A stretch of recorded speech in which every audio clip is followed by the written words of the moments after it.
কিন্তু অন্য মুসলিমদের ওখানে কেন যেতাম না, মানে একবার তার দোকানে যাওয়ার পরে এত ভালো আচরণ, এত তার সুন্দর ডিলিংস, আমাকে সে মুগ্ধ করেছে। তো বাধ্য হয়ে একে আর বাদ দিতে পারি নাই। বাজারে গেলেই আমি এর কাছ থেকে সদাইটা নিয়ে নিতাম। তো এই যে আমার মুগ্ধতা, তার সততা দেখে, তার নিষ্ঠা দেখে, এটারও কি আমার হাত আছে? হৃদয়ের উপরে তো আমার হাত নাই। এজন্য ইসলাম সহজাত যে ভালোবাসাটা তৈরি হয় অন্যের প্রতি, এটাতে বাধা দেয় না। সিম্পলি একটা উদাহরণ দিয়ে বলি, আল্লাহ রাসূল সাল্লাল্লাহু আলাইহি ওয়াসাল্লামের চাচা আবু তালেব, উনি কি ইসলাম ধর্ম গ্রহণ করেছিলেন?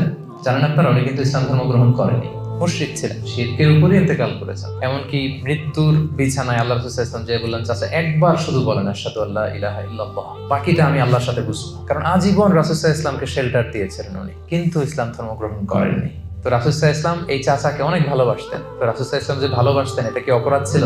কারণ এটা সহজাত ভালোবাসা, এটা এমনিতেই চলে আসে। উনি মুশরিক ছিলেন, কিন্তু রাসূল সাল্লাল্লাহু আলাইহি ওয়াসাল্লাম অত্যন্ত ভালোবাসতেন। তো তাহলে আমরা কমন সেন্সে বুঝি যে সহজাত ভালোবাসা, ভালো লাগা, এটাতে কোনো দোষ নাই। যেমন আপনার ক্লাসমেট থাকতে পারে, হিন্দু ক্লাসমেট,